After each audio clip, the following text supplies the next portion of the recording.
안녕하세요. 신학의 근육을 키워주는 신학펀치 시즌2. 저는 진행을 맡은 최선아입니다. 반갑습니다. 오늘도 제 옆에는 함께 링에 올라오실 두 분 나와 계세요. 먼저 권영경 교수님.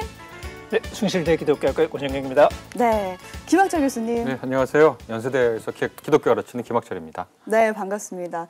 지난번에 우리 시작할 때는 결혼 생활에 대해서 이야기를 잠시 나눴었는데 오늘은 자녀분들 얘기 좀 나눠볼까 해요. 자녀분들과 어떻게 잘 소통하고 계신가요? 그 자녀들한테 대화를 구걸하지 않습니다. 오, 웃으시는데. 왜냐면 이제 애들하고 얘기하고 싶거든요. 근데 애들은 우리한테 관심이 없거든요. 그쵸. 그러니까 뭐 맨 처음에 좀 시도하다가 구걸하지 않는 걸로. 구걸하지 왜냐면 나도 않겠다. 내 인생 즐거우니까 너도 너의 인생 즐거워라. 그 중에도 닮은 자녀분이 있잖아요. 본인과. 저는 저 닮은 사람 애가 하나 있다고 생각하는데 미안하죠. 그래요? 꼭 그래야만 했을까? 꼭 그래. 유전자는 어쩔 수 없구나. 하나님이 장난이 너무 심하신 거 아닌가? 뭐 어쩔 수 없이 받아들여야죠. 뭐. 그래서 오늘의 질문입니다. 동정녀 탄생은 사실인가요? 뜬금이 없는데요? 우리에게는 다 부모가 있고 자신과 닮은 자녀도 있고 저 스스로도 나와 닮은 부모님이 계시잖아요. 그럼 예수님은 본인과 닮은 부모, 하나님이시겠죠? 그리고 마리아도 닮았나요? 어떻게 되는 건가요? 동정녀 탄생이라는 게 처녀의 몸에서 나오신 거잖아요. 그러면은 예수님은 마리아와 닮았나요? 제가 안 봐서 모르죠. 그러니까 뭐 어떻게 생기셨는지는 알 모르는데 수는 없다. 다만 그냥 성경으로 추측할 때 그것도 구약에 있는 걸로 추측할 때는 그분이 외모가 볼품이 없다. 외모로서는 볼품이 없다. 그런 얘기 있는데 그게 실제로 외모를 가리키는 건지 아니면 그 집안의 어떤 재산 정도 지위, 사회적 지위를 나타내는 건지는 조금 논의를 해봐야 되겠지만 그렇게 외모가 출중하지는 않았던 것 같다. 왜냐하면 지금 우리 예수님 폄하하신 거예요 지금? 아니, 사실을 사실대로 말하는 겁니다. 폄하라는 것은 사실이 아닌 걸로 얘기하는 건데 그냥 저는 그렇게 얘기하는 건데. 그러니까 왜냐하면 갑자기 목소리가 줄어드죠. 전혀 줄어들지 않습니다. 왜냐하면 네. 이 그리스 신화 같은 데를 보면 외모지상주의의 끝판왕이거든. 제가 생각할 때는 그리스 신화보다 더 오래된 게 이제 길가메시 서사시인데 길가메시 서사시에 보면 길가메시 엄청 잘생겼다는 얘기부터 시작하거든요. 몸짱이다, 얼짱이다, 뭐 목소리 끝내준다, 머리카락도 멋지다. 쫙 그런 얘기 나와요. 모세도 뭐 숨겼다 그러는데 그 부모가 숨겼다 그러는데 모세가 잘생겼대요. 잘생겨서 숨겼지. 그러니까 어떤 당시 영웅의 자질 중에 하나가 잘생긴 거예요. 그럼 예수님은요? 그런데 그 얘기가 없는 거 보면 예수님의 외모에 대해서는 굳이 그렇게 내세울 필요도 없었을 거지만 그래도 너무너무 잘생긴 미남이었으면 누구라도 한마디 어디 외경에 한마디라도 예수님께서 잘생기셨었다. 이런 말이 남아있을 것 같은 기대를 할 수 있는데 그런 말이 전혀 없는 거 보면 우리도 모두 희망을 갖게 됩니다. 외모가 그렇게 인생 사는데 그렇게 크게 중요한 건 아니구나. 역시 그리스 로마 신화나 제 길가메시보단 기독교인인 게 낫다. 하나님을 닮았겠죠. 저는 위로받고 삽니다. 우리가 외모에 대해서도 얘기하고 뭐 부모와 뭐 자식 관계에 대해서도 이야기를 해봤는데 오늘 저희의 사실 주제는 동정녀 탄생에 대한 이야기예요. 이 질문을 드린 거는 동정녀 탄생을 못 믿는 건 아니거든요. 모든 크리스찬들이 여기에 대해서는 뭐 의심 없이 다 믿어요. 하지만 비크리스천들한테 봤을 때는 이 얘기는 너무 얼토당토 않는 얘기일 수도 있다라는 거죠. 처녀의 몸에서 예수님이 나왔다는 것 자체가 말도 안 되고 그러면 성경 자체는 말도 안 되는 이야기니까 믿을 수 없는 이야기를 담고 있는 책이고 이렇게 신뢰성이 떨어질 수도 있다라는 거예요. 그래서 오늘 묻고 싶은 게 바로 동정녀 탄생은 사실인가요? 제가 말 많이 했으니까 공 교수 마시겠어요? 제가 먼저 할까요? 아니 쓸데없는 얘기 잔뜩 해놓고 말만 했다고 그러면 어떡해요? 말 많이 했잖아요. 쓸데없는 말이라고. 못생긴 얼굴에도 들고 다니고. 이렇게 신학계 교회사 이야기는 제가 뭐 좀 더 잘 알지는 못하고요. 이제 다만 그냥 신약 성경 내에서만 보면 좀 참 다양한 게 입장이 보인다. 그 얘기를 일단 가지고 시작해도 좋을 것 같은데 우리 그 예수님의 탄생을 얘기하는 복음서가 이렇게 두 개가 있죠. 그러니까 복음서가 4개인데 두 복음서는 예수님 탄생에 대해서 관심이 하나도 없고. 그러니까요. 근데 이제 마태복음하고 누가복음에 나오는데 그 두 경우 모두 이제 동정녀 탄생이라는 이제 아이디어로 이렇게 전해준단 말이죠. 그래서 이제 그것 때문에 우리가 이제 예수님의 동정녀 탄생에 대해서 이렇게 믿고 얘기를 많이 하는데 이제 반면 신약 성경의 다른 부분으로 가면 예수님의 동정녀 탄생 이야기가 이렇게 전혀 관심이 없어요.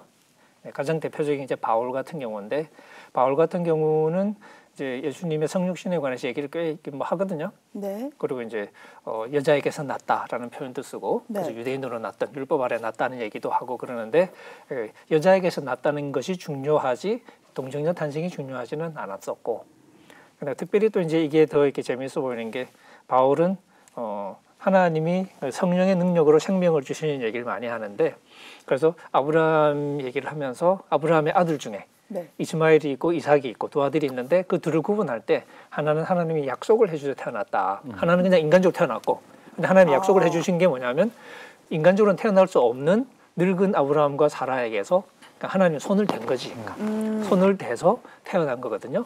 그것을 이제 사도 바울은 갈라디아서에서 성령으로 낳았다고 표현을 해요. 네. 성령으로 잉태한 거니까. 근데 보통 누가복음에 보면 성령으로 잉태했다는 표현이 이제 예수님에게 적용이 되거든요. 네. 근데 바울이 만약에 이 복음의 능력, 그러니까 하나님의 생명의 능력을 얘기할 때 성령으로 잉태한 것의 중요성을 얘기하고 싶었다. 그랬을 때 만약에 바울이 예수님의 동정녀 탄생을 분명히 알고 있었으면 그게 가장 중요한 데이터가 됐을 거예요. 그렇죠. 근데 바울은 예수님에 대해서는 그 얘기를 일치하지 않고 그냥 다윗의 후손으로 났다.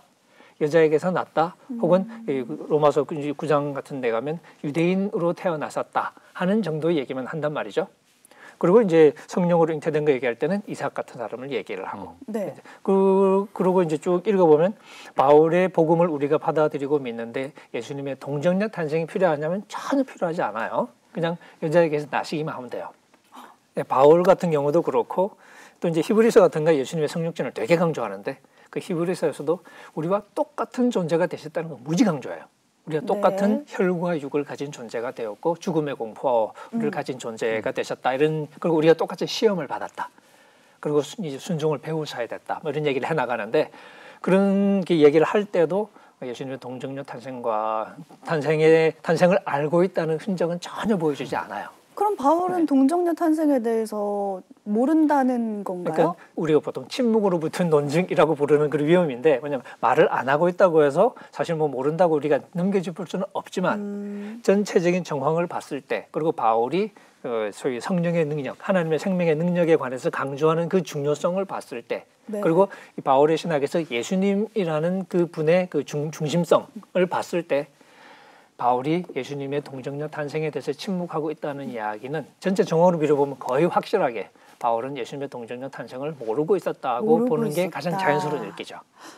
그러니까 바울은 동정녀 탄생을 몰랐을 가능성이 거의 확실하고 그거 없이도 하나님의 구원의 복음을 이해하는데 아무런 문제가 없었던 거지. 그러면 그 기적이 일어나지 않았을 수도 있다는 거네요? 그럼 다른 문제. 바울은 그 생각을 그 생각 자체를 안 했던 거죠. 예수님이 그냥 태어나신 거예요. 그러니까. 동정녀의 기적은 너무 동정녀의 탄생은 너무 중요한 사건이라고 알고 있어서. 근데 그 아까 말씀하신 것처럼 제가 늘 어떤 거를 대할 때는 역사 비평적인 시각, 그다음에 정경 비평적인 시각 두가 가져야 된다 그러는데 지금 쭉 정경에서 어떻게 나와 있는지 말씀해 주셔서 저도 거기에 말을 보태면 마가복음은 마태나 누가보다 먼저 기록되었을 거라고 신약학자들이 많이 얘기하거든요. 네. 전혀 동정녀 탄생에 대한 얘기가 없이 시작을 하죠. 그 전승이 전해지지 않았으니까 몰랐을 수 있어요, 마가가. 네. 근데 재밌는 건 요한이거든요. 요한을 연구하는 많은 학자들에 따르면 누가복음 정도는 알았을 거라는 거예요. 그리고 누가복음을 알았던 흔적들을 발견하고요. 근데 요한에도 동정녀에 관한 얘기가 전혀 없죠. 그러면 전혀 없이 그냥 로고스가 사락스, 그러니까 말씀이 육이 되었다고 그렇게 하거든요. 말씀이 육이 되었다라고 할 때 이 동정녀 탄생에 대한 아이디어를 알고 있음에도 그거 없이 예수님의 그 성육신 사건을 말하고 그거 없이 복음을 완성해서 말할 수 있었다고 요한은 생각한 거죠. 그러니까 동정녀 탄생을 신약 성경 전체로 놓고 보면 네. 마태복음하고 누가복음에 독특하게 나타나 오히려 그게 독특한 거라고 얘기할 수 있을 거예요. 신약 정경에서 보면. 그리고 그걸 모르는 사람은 모르는 채로 아까 말한 바울이나 마가 같은 경우에는 몰랐다고 우리가 가정을 한다고 하면 모르는 채로 자신의 복음서를 쓸 수 있었고 복음에 대해서 설명할 수 있었어요. 그리고 요한 같은 경우에는 그것을 알았어도 그거 없이 복음을 설명하고 복음을 전할 수 있었어요. 물론 바울이나 마가나 요한이 처한 상황이 동정녀 탄생을 통해서 전달할 신학적 메시지 이런 것들이 없기 때문에 굳이 동정녀 탄생을 언급하지 않았을 수도 있고 그의 어떤 학자들은 그러니까 그거 없이 성육신 없이 요한은 자기 복음을 충분히 설명할 수 있었다라고 주장하는 학자가 있고 어떤 학자들에 따르면 오히려 요한의 복음을 전개하는데 요한의 성육신론 로고스가 사르스 육이 됐다라고 하는 이 로고스 기독론을 전개하는데 이 동정녀 탄생 이론이 오히려 방해가 돼 가지고 알면서도 쓰지 않았다 이렇게 주장하는 학자들도 있을 정도거든요. 그러니까 재밌죠 그렇게 생각을 하게 되면. 그럼 쓴 사람도 있고 안 쓴 사람도 있다 하면은 그렇게 중요한 사건은 아니라는 건가요? 이제 우리가 일단 이제 짚고 넘어갈 게 동정녀를 우리가 믿고 안 믿고는 일단 나중에 다시 다뤄야 될 문제고, 그러니까 사실이라고 믿건 안 믿건 이제 그거 관계없이 동정녀 탄생을 믿어야만 기독교 복음이 성립되는 그런 교리는 아니다 하는 사실을 좀 확인하는 거죠. 그러니까 성육신은 중요하죠. 네. 하지만 동정녀 탄생이 있어야만 기독교 복음이 말이 된다라고 말할 필요는 없는 것이니까. 중심적인 교리 가르침은 아닌 거예요. 근데 이게 사실 자체는 이제 따로 얘기해야 될 거고, 네. 그러니까 동정녀 안 믿으면 다 끝장나라고 말할 그런 사안은 아니라는 거죠. 그럼 동정녀 교리를 왜 만드신 거죠? 우리가 따로 물어야죠. 교회사 학자들한테 물어봐야 됩니다. 우리는 교회사 너무 최근의 일이라. 아니요. 여기 나오신 이유가 있단 말이죠. 여기에 대답을 해주셔야 됩니다. 일단 이제 우리가 이렇게 바울 같은 경우는 그랬다, 히브리서도 그랬다. 그리고 이제 우리가 성육신은 얘기하지만 이제 동정녀 탄생 이야기는 이제 마가복음하고 이렇게 누가복음하고 마태복음에 나오는데 네. 그 두 가지를 우리가 이제 어떻게 처리할 거냐가 문제인데 이제 사실 뭐 예수님이 그러면 이렇게 나사로를 살렸냐? 그러면 이제 대부분의 기독교인들 살렸다고 그러겠죠. 그렇죠. 그런 일이 없었다고 해서 복음이 예수님이 뭐 이렇게 얘기가 이렇게 엉터리냐 그렇지는 않겠죠. 그러니까 중요한 사건이지만 이게 중심적인 사건은 아니죠. 그래요? 그것처럼 이제 동정녀 얘기라는 게 그러니까 동정녀 탄생을 안 하고 그냥 일반적인 탄생하셨으면 기독교 복음이 다 꽝이네. 그건 아니라는 거죠. 근데 예수님의 권위가 좀 떨어질 수도 있는 거 아니에요? 그 기적이 사실이 아니라면은? 그럴 이유가 있을까요? 그래요? 하나님께서 로고스이신 예수께서 사르스가 그러니까 육으로 오신 그 어마어마한 은혜의 사건에 감격할 수 있는데 그 사건만으로 감격하는데 왜 그게 권위가 떨어지죠? 전혀 권위가 떨어지는 것 같지는 않다는 느낌은 좀 받아요. 그런데 어떤 분들은 그렇게 느낄 수 있을 것 같아요. 나는 그런 일을 못 믿어. 이렇게 말하면 그렇게 되겠죠. 근데 그게 아니라 예수님의 능력에 대한 게 의문 차원이 아니라 그냥 그 사건이 없었다고 해서 예수님의 얘기가 이렇게 다 전체가 무너지지 않는다는 의미에서 예수님이 성육신 하셨다, 인간이 되셨다는 것은 굉장히 중심적인 이게 가르침이에요. 네. 근데 그 인간이 되실 때 남편 없이 그냥 동정녀 탄생을 했었어야 됐다는 가르침은 핵심적인 가르침이 아니라는 거죠.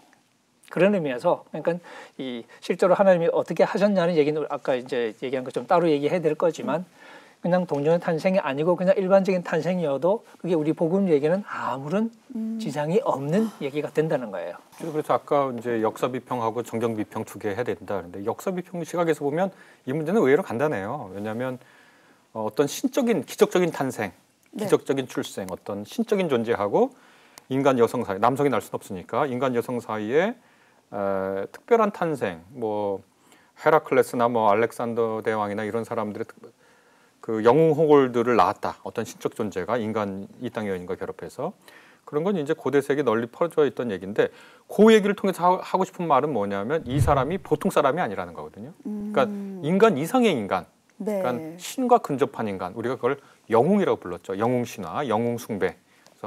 그래서 그거에 만약에 1세기 제가 1세기에 살았던 그리스 사람이에요. 근데 마태복음서를 읽거나 누가복음서를 들었어요.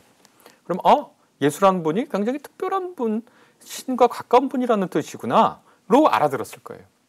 그리고 만약에 내가 1세기 유대인이라면 이 역사 비평이라는 게 다른 게 아니라 당시에 사람들이 어떻게 들었을지, 당시에 쓸 때 그 복음서를 쓸 때 당시에 그러면 이 1세기 유대인들은 어떻게 알아들었을 들었을 거냐? 그건 아까 우리 권 교수님 말씀한 대로 아주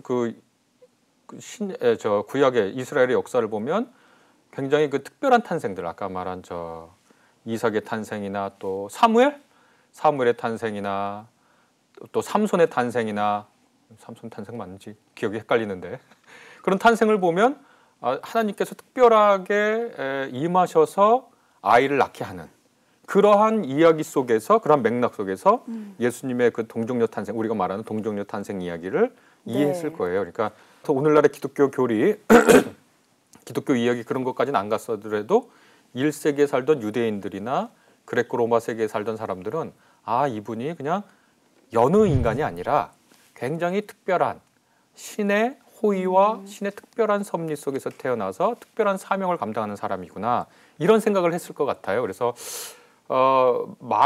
요한은 그런 것 자체도 필요 없을 거라고 이제 생각했던 것 같고, 역사 비평 시각에서 보면. 네. 근데 마태나 누가는 그걸 통해서 예수님의 신분과 예수님의 정체와 예수님이 앞으로 하실 일의 특별함을, 그리고 하나님의 호의, 하나님의 선물이다, 이분의 탄생이, 그런 거를 강조하려고 했던 것이 아닌가. 의미를 더 부여하려고 그 동정녀 탄생을 넣었다면은 우리가 그렇게까지 중요한 사건으로 받아들일 필요가 있을까요? 사도신경에 봐도 동정녀 마리아에게 나시고 본디오 빌라도에게, 이거를 태어나서부터 계속 이제 모태신앙들은 외운단 말이죠. 근데 이게 별로 그렇게 중요한 사건이 아니고 그냥 의미 부여 정도였다면은 그걸 뺀 사도신경을 만들어도 되는 건가요?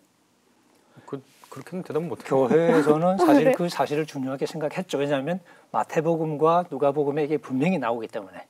그리고 그 사실이 우리에게 굉장히 중요한 거라고 교회는 생각을 한 것이고, 네. 그 신앙 고백에 넣은 것이고, 그건 우리가 이제 중요하게 다뤄야 될 질문이죠.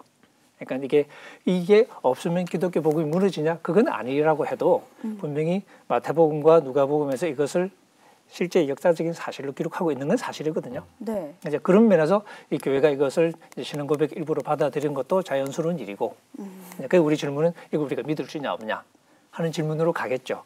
그건 우리가 다뤄야 되니까. 근데 이 동정녀 탄생을 안 했으면 기독교는 다 꽝이야, 이렇게 말할 필요는 없다. 왜냐하면 복음을 설명한 많은 신약의 제자들이 동정녀 탄생에 대해서 모르고 있었거나 아니면 관심이 없었거나, 네. 그런 걸 보면 그 두 가지를 좀 구분하자는 얘기죠. 근데 동정녀 탄생 자체는 우리가 사실은 이렇게 심각하게 물어야 될 질문이 되는 건 맞죠. 심각하게 묻는다면? 역사적인 사실로 분명히 성경이 기록을 하고 있기 때문에. 네. 마태복음과 누가복음에서. 저 심각하게 묻고 싶습니다. 그러니까 그런 질문을 우리 이제 다뤄야죠. 제가 처음에 드렸던 말씀은 이게 모두가 이거 안 믿으면 우리 기독교 믿는 거 다 소용없다. 그렇게 끌고 갈 질문은 아니다. 라는 말씀을 드린 것이고, 하지만 이제 마태복음과 누가복음에서 예수님에 관한 중요한 사실로 보고하고 있는 건 사실이고, 그러면서 우리가 이제 이걸 어떻게 처리할 것인가 하는 것은 우리가 또 물어야 될 질문이죠. 동정녀 탄생에 대해서 말씀하셨을 때 그걸 빼고도 바울은 이야기했다고 하잖아요. 근데 마태하고 누가는 굳이 또 그 얘기를 했단 말이죠. 그런 이유가 뭘까요? 왜 굳이 넣었을까요? 정답은 나중에 마태하고 누가를 만나서 직접 들어보는 게 이제 제일 나을 텐데, 네. 이제 우리는 이제 쓴 글을 가지고 이제 추정을 해보는 거죠. 네. 네. 누가복음을 보면 누가복음의 이제 가장 중요한 포인트는 하나님의 능력이라는 주제인 것 같아요. 누가복음은 이제 예를 들어서 이제 천사가 아이를 낳을 거라고 그랬을 때, 네. 내가 처녀인데 남자를 모르는데 어떻게 그런 일을 수 있냐 그랬을 때, 이제 천사가 지극히 높으신 분의 능력이 너를 덮을 것이다. 그리고 이제 아이를 낳을 거라고 얘기하고, 그리고 나중에 이제 마리아가 엘리사벳 찾아가거든요. 찾아가서 만나요. 만났을 때 또 엘리사벳이 마리아를 보면서 인사할 때 하는 말이, 주님께서 하신 말을 믿은 여자가 복이 있다. 그러니까 이제 그 하나님의 능력에 관한 이야기, 그리고 그 능력을 믿었던 사람들의 이야기. 그러니까 누가복음에 그런 사람이 굉장히 중요한 주인공으로 나와요. 그러니까 하나님을 잘 믿는 사람, 네. 특별히 하나님의 능력. 그러니까 누가복음의 예수님은 사실은 전체적으로 성령의 능력으로 하나님의 일을 행하는 그 능력 있는 어떤 이렇게 내연자 같은 모습이 참 많이 나오거든요. 그러니까 누가복음은 바로 그 부분을 강조하고 싶었고, 그래서 예수님 탄생 때부터 하나님의 능력에 의해서 잉태된 분이라는 사실을 강조하기 위해서 이제 이 그림을 이렇게 잘 묘사를 했고, 근데 쭉 보다 보면 이제 한 가지 이제 궁금한 게, 요셉 이 사람은 뭐지? 그런 생각이 드는 거예요. 그렇죠. 요셉은 누가복음은 요셉이 사실 주인공이 아니거든요. 마리아가 주인공이지. 근데 나중에 보면 태어날 때 보면 그냥 둘이 약혼한 상태고 마리아는 임신 상태야. 그럼 요셉은 거기에 대해서 가타보다 아무런 말이 없이 그냥 그걸 당연하게 받아들여요. 그러니까요. 네, 그러니까 그런 면에서 마태복음은 어떤 면에서는 그런 궁금증에 대한 답을 부분적으로 주고 있는 걸 수도 있어요. 왜냐하면 마태복음은 요셉이 주인공이잖아. 요셉이 그 상황을 알고서 이제 파혼하려고 했고 천사가 요셉에게 나타나서 파혼하지 마라.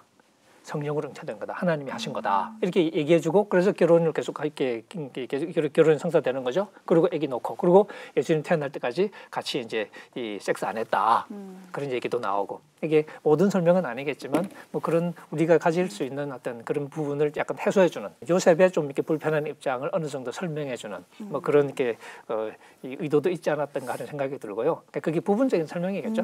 어쨌든 이 두 사실을 놓고서 그 두 사실을 가지고 누가복음 특별히 하나님의 능력에 의해서 이루어졌다는 사실을 유난히 강조하고 있고 그래서 이 그림을 소개를 했고 근데 동정녀 탄생 이야기를 안 한다고 하나님 능력 얘기를 못하냐? 그건 아니니까 바울 같은 경우나 히브리서 같은 경우나 얼마든지 복음을 얘기할 수 있었고 근데 우리가 이 이야기를 들었을 때 분명히 이건 복음서에서 하나의 사실처럼 묘사를 하고 있고 그래서 우리도 이제 결국 이제 신앙적인 결단을 하는 거죠. 이게 과학적으로는 터무니없어 보이니까 안 믿기로 할 건지 아니면 설명은 안 되지만 하나님은 하실 수 있다고 우리가 믿고 받아들일 건지 이제 그런 면에서 이제 뭐 김 교수님도 그러신 것 같지만 저 같은 경우에도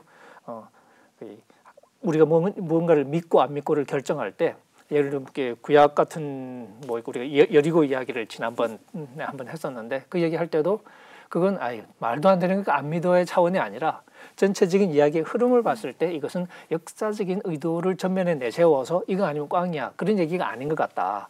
그런 여러 가지 판단을 해가면서 이거는 사실이 아니라고 할지라도 괜찮을 것 같다는 판단을 하는 것인데 복음서의 경우에는 그거보다는 역사적인 의도가 좀 더 두드러지는 것 같아요.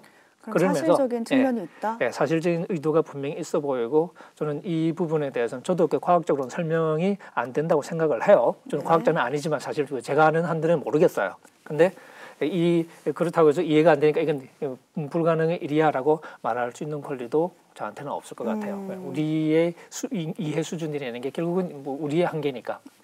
하나님은 우리를 창조하신 분이 하나님이라고 우리가 믿는다면 그 하나님의 영역에서는 무슨 일이 벌어질지는 사실 모른다고 말하는 게 맞는 것 같고 저도 그런 면에서는 이걸 우리가 설명할 수 없지만 네. 하나님이 그렇게 하셨다고 뭐 저는 받아들일 수 있을 것 같습니다.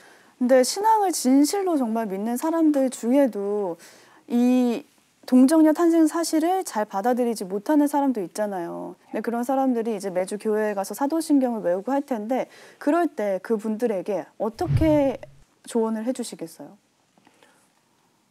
저 처음에 얘기를 그렇게 좀 꺼냈었는데 네. 그걸 믿지 못하는 이유 중에 하나는 남자 없이 애가 태어날 수 있는 소위 그 다음 세대가 태어날 수 있는 유일한 가능성이라면 예를 들면 단성생식 뭐 이런 걸 텐데 근데 그것도 사실 이게 포유류는 안 되거든요. 네. 포유류가 아니고는 꽤 사례들이 있는데 포유류는 안 돼요 또. 뭐 그러더라도 이게 또 이렇게 남자 또 이렇게 이 DNA는 없어요. 체세포는 염색체는 없는 거야. 그럼 예수님은 남자잖아. 그러니까 이런 복잡한 얘기 생겨나죠. 그러니까 과학적으로는 지금은 설명이 안 되죠. 그래서 우리의 선택이 이게 과학적으로는 말도 안 되니까 이거 믿으면 안 돼. 그리고 어떻게 그럼 실제 사실로 믿을 수는 없다. 그럼 어떻게 하냐? 사실로 믿을 수 없기 때문에 우리가 그걸 이제 해석하겠죠. 신학적인 어떤 의도가 있을 것 같다라고 가는 게 하나의 방법일 테고요. 근데 그런 사람들은 제가 조금 조심스럽게 말하고 싶은 건 믿음이 없어서 그러는 사람들이 아니라 과학의 어떤 설명에 좀 이렇게 신뢰성을 두는 거죠. 그리고 그 데이터를 어떻게 받아들일까 그렇게 결정을 한 거예요. 근데 반면에 또 어떤 사람은 과학적으로 설명이 안 되지만 사실 하나님이 하시는 일 자체는 어떤 면에서는 우리의 설명의 가능성을 넘어서는 일이 있을 수도 있고 그리고 그 부분을 우리가 이제 받아들이는 것이 신앙의 한 차원이라고 본다면 그러니까 설명은 안 되지만 나는 이걸 사실이라고 믿어라고 하는 사람도 아주 타당한 하나의 신앙의 표현 방식이고 그런 면에서 저는 이런 문제를 우리가 얘기할 때 어떤 사람 제 주변에도 어떤 사람은 정말 믿는다고 말을 하는 분도 있고 어떤 분은 그건 아니지라고 말하는 분도 계셔요. 근데 둘 다 신앙이 좋아 제가 보건대는 그래서 이 어떤 입장을 취하든 어떤 이렇게 조금 강론이 달라지는 것이지 근본적으로 하나님에 대한 신앙의 어떤 이 문제는 아닐 수 있다 하는 것을 조금 이렇게 이해하는 게 우리가 필요하지 않을까 그런 생각이 좀 들어요. 그리고 도대체 이해가 안 된다라고 생각하고 그 이해 안 되는 부분들을 곰곰이 생각하면서 이건 받아들이기 어렵다라고 말하는 그게 저는 그걸 불신앙이라고 너무 쉽게 말하지 말자. 그 사람은 그 사람 나름대로의 선택인데 그게 타당한 게 특히 성경에서도 예수님의 소위 동정녀 탄생이 절대적으로 신앙의 전제 조건으로 제시되지는 않았다. 바울도 그렇고 히브리서도 그렇고 그런 면에서 그걸 믿지 못하는 경우에도 사실은 기독교 복음을 충분히 받아들이고 믿고 살아갈 수 있다는 사실은 우리가 이렇게 이해하는 그게 중요하다고 제가 말씀을 드렸던 거고 그분으로서는 이제 교회에서 이렇게 예배드리고 할 때도 사도신경은 역사적인 고백이죠. 우리가 그 소소한 것에 대해서는 조금은 생각은 달리할 수도 있겠죠. 근데 사도신경이 특별히 만들어질 때는 예수님에 관한 많은 논란이 있던 시절이었기 때문에 네. 그래서 이 하나님 짧고 성령 짧고 대부분 예수님 얘기예요. 그래서 성경에서 기록한 예수님 얘기를 차근차근 묘사하면서 그걸 이제 받아들이기로 교회가 만든 것이고 그게 가장 중요한 고백이 됐고 그런 면에서 교회가 예수님에 관한 전통적인 고백을 하는 거니까 소소한 부분에서는 조금 생각의 결이 달라도 저는 얼마든지 그렇게 특별히 이제 그런 경우에는 이제 제일 앞에 방점을 더 찍을 수 있겠죠. 전능하사 천지를 만드신. 그리고 시작하는 이야기고 그 안에 강론은 조금씩은 달라질 수 있다는 가능성을 우리가 이해할 수는 있겠죠. 괜찮다. 예, 저는 그렇게 생각합니다. 김 교수님은 어떻게 생각하세요? 지금 한국 교회 대부분 사도신경 안 지키잖아요. 그 안 지킨다는 말이 뭐냐면 본디오 빌라도의 고난을 받으사 십자가에 죽으시고 장사한 지 사흘 만에 죽은 자 가운데서 부활했다. 근데 장사한 지 사흘 만에 그 사이에 그 지옥에 내려가셨다.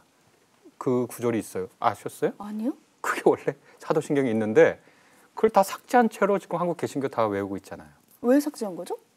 그 다음에 한번 시간 있으면 다루면 좋겠는데 네. 그걸 전부 다 다른 미국 교회에서도 그거 다 하죠. 아니 종종 나와요. 네. 하는 교회도 있고 안 하는 교회도 있고. 네. 근데 여튼 그 구절을 다 빼놓고도 복음이 충분히 전달된다라고 생각을 하는 거예요. 사도신경. 그러니까 야 동정녀 탄생을 고백을 안 하면 야 넌 정말 신앙을 안 믿는 거야 이렇게 얘기하는 분들은 왜 그 구절을 빼고 지금까지 고백하면서 신앙이 충분했느냐고 생각하는지 물어봐야 돼요 스스로. 그러니까 네. 내가 동정녀 탄생을 신앙으로 고백한다면 그걸 고백하지 않는 사람을 정죄하고 비난하지 말고 그 신앙이 당신에게 어떤 신앙의 풍요로움을 주는지를 스스로 묻고 거기에 대한 답을 신앙으로 해내면 돼요. 동정녀 탄생이라는 믿음이 우리의 신앙에 어떤 풍요로움을 전해주더라. 그거를 전개해주면 돼요. 그래서 신앙의 풍요로움을 위해서 그걸 얘기해주면 되지 남을 정죄하는 도구로 그걸 쓸 필요는 없는 거예요. 왜냐하면 아까도 얘기했듯이 이미 사도신경 그렇게 그대로 고백해야 된다 그러지만 그 한 구절 빼고 오랫동안 했어요. 한국 개신교는 지금 심지어 모르는 분들도 많고 그래서 그게 이제 사도신경에서 그 문제가 걸린 데는 거기에 마음이 걸려서 요거 하나 때문에 기독교 신앙을 다 포기한 건 너무 이상하고 네. 그거 정 마음에 안 들면 그걸 괄호 안에 잠깐 넣어도 되겠죠. 묵음으로 왜냐하면 이미 그 지옥에 내려가셨다. 하데스에 내려가셨다를 한동안 그냥 빼고서 다 아무렇지도 않은 듯이 지내놓고서 갑자기 그거 하나 빼놓고는 뭐 신앙에 큰일이라도 난 것처럼 그럴 이유가 있을까? 동정녀 탄생을 받아들이지 못하는 그 본인도 조금은 마음이 가벼워질 수는 있겠네요. 그래서 제가 드리는 말씀은 마음이 가벼우라고 드리는 말씀은 아니에요. 근데 신앙적 결단에서 자기가 정말 그거는 안 되겠다라는 분들을 우리가 비신앙인이라고 욕할 자격이 없다. 권리도 없고 우리가 그럴 수도 없다라고 말씀을 드리는 거고 만약에 동정녀 탄생을 신앙으로 받아들이는 분은 그것이 당신의 신앙이 어떤 풍요로움을 가져다 주었는지를 묻고 대답하면 되는 거예요. 그렇게 하자는 거지 마음 가볍게 하라고 그분. 아유 그거 안 믿어도 돼요. 이렇게 하려고 하는 건 아니에요. 제가 오늘 두 분과 이야기를 나누면서 저 스스로도 복음의 기적을 성경에서 발견할 때 어떻게 보면 좋을까라는 생각을 하게 됐는데요. 그거 하나 때문에 믿고 안 믿고 때문에 내 기준이 흔들리거나 신앙이 흔들릴 필요는 없다라는 확신이 생겼습니다. 신앙의 근육을 키워주는 신학펀치, 우리의 신앙 근육이 더 단단해지는 그날까지 신학펀치 시즌2는 계속됩니다. 다음 이 시간에 뵐게요. 안녕.